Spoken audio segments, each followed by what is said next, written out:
To whom it may concern, for about half of my life I've been touting the wisdom and whimsy packed into each episode of CBS News Sunday Morning.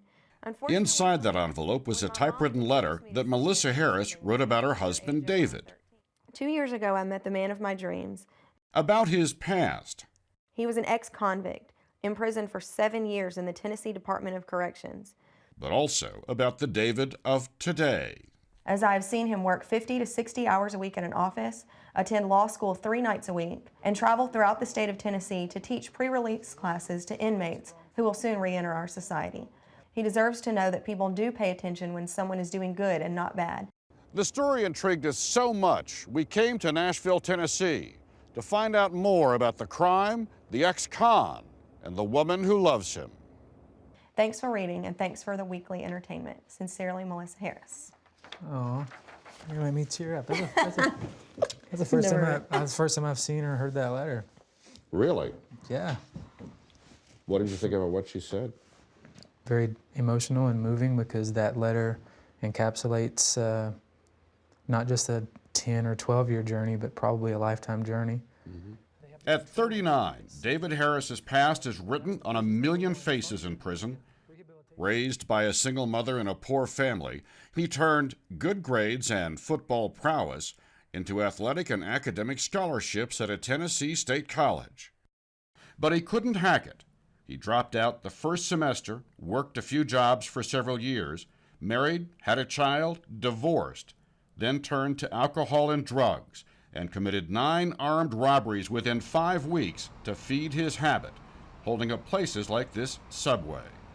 Typically 2 or 3 individuals walk in the door. 1, 2, 3, or none may actually have a gun to show. Did you ever have a gun to show? Occasionally. So you were on? Sure, okay. Absolutely. Tie people up? Sometimes. He was arrested in 1997 and sentenced to 20 years. You walk into this place, the cell door slams. What goes through your mind? Is your life over? Definitely. In the early stages, that is the mindset, is that door closes and it probably will never open again. But David changed his story. He took correspondence college courses in prison, getting halfway to a degree when he was paroled and walked out of this gate in 2004.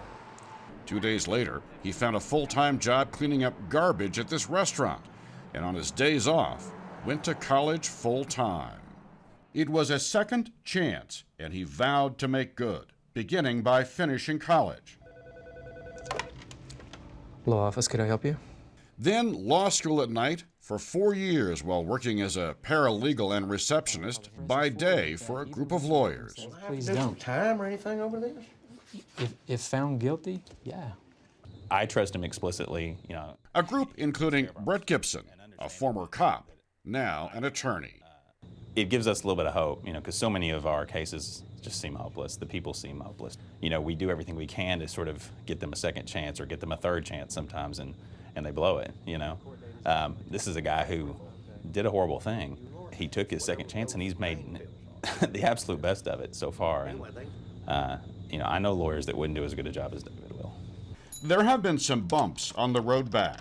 A few years ago, while working at a battered women's center, Harris dated several of its clients, a violation of policy. He was asked to resign. David took responsibility for the incident, though some say his misstep may have been the result of inadequate training. That's a poem. Did you see that? Today, that all seems like ancient history. 2 years ago, he met Melissa when he responded to her posting on a free blog. They got together, fell in love, but he waited 5 months before telling her about his prison past. I wasn't annoyed at all, and I don't know if there's a protocol to follow to tell someone like that. There's definitely no Hallmark card that says, by the way, I was in prison for a long time. Why so long? Well, Were you afraid that she'd walk away? Of course, because if this person with whom I'm sitting now knew my background, would they be talking to me? Would they be looking me in the eye? Would they run away screaming? So that motivates every new your thought process in every new relationship. But Melissa didn't walk away, and last October, they were married. Now she runs her own house cleaning business, money that helped when she decided to go back to college. Like David, she became the first in her family to get a degree with a little push. One thing David takes away from you is an excuse every time, which is infuriating, but awesome. Because he says, well, why don't you get your degree? And so I, like I like to do, I said, well, we don't have any money. And he said, well, apply for a loan. Well, I don't have the time. You can make time, just go 2 days a week. And everything you tell David, he's like, no, you can do it. No, he doesn't want to hear your crap. And that is the message, no excuses, that David has taken into virtually every Tennessee prison for the last 7 years. I'm here to take away that excuse that the system is set up to get you and that ex-cons can't make it. I stand here before you, 7 years out of prison, but since then, bachelor's degree, law degree, nobody helped me with that stuff. Working, I'm still on parole, y'all. I'm right here as a parolee. He shares how his then 3-year-old daughter visited him when he was in jail. He was behind thick glass. She thought he was like a snake in the glass cage at the zoo. Dangerous. Can you see the brilliance in that connection? It's absolutely right. She couldn't get to me because I'm a dangerous criminal. I take accountability for putting her in that position at age 3. I take accountability for putting my mother in the position of bringing her to that filthy, stinking visitation room. I take accountability for the injuries I inflicted on the victims of my crime. Victims. That is his critical lesson. You can be in one of the classes and see for the first time if they're talking about a victim or something that for the first time the offender really realizes, oh, I really did have a victim. I really did cause pain. I really did have create havoc in the community. Jim Cosby is Assistant Commissioner for Rehabilitation Services with the Tennessee Department of Correction. By some estimates, up to 2/3 of ex-cons nationally end up back in prison within 3 years. Tennessee's rate is only about 1/3, and Cosby hopes Harris can help make it even lower. He's walked a mile in their shoes. He's been there. They can directly relate to him. They know that he's experienced what they've experienced. That's the value of having David come back and talk to the offenders. David got his law degree in December, but the hurdles were not over.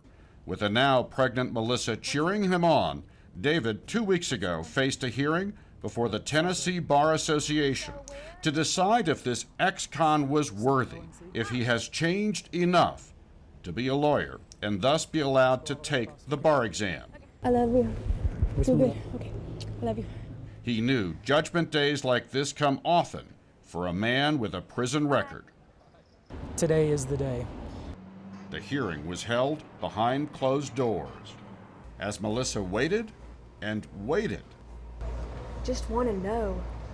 until finally the decision. They're going to let him take it.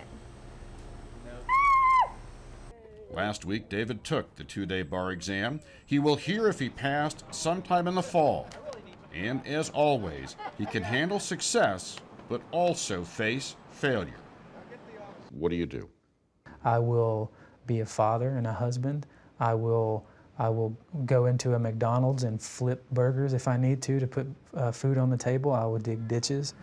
Someone once wrote that the darkness in life serves a purpose, to show us that there is redemption.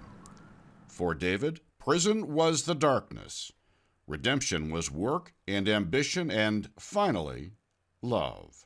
His is the most important story to tell, that people do work tirelessly and against great odds to make amends for their burden to society.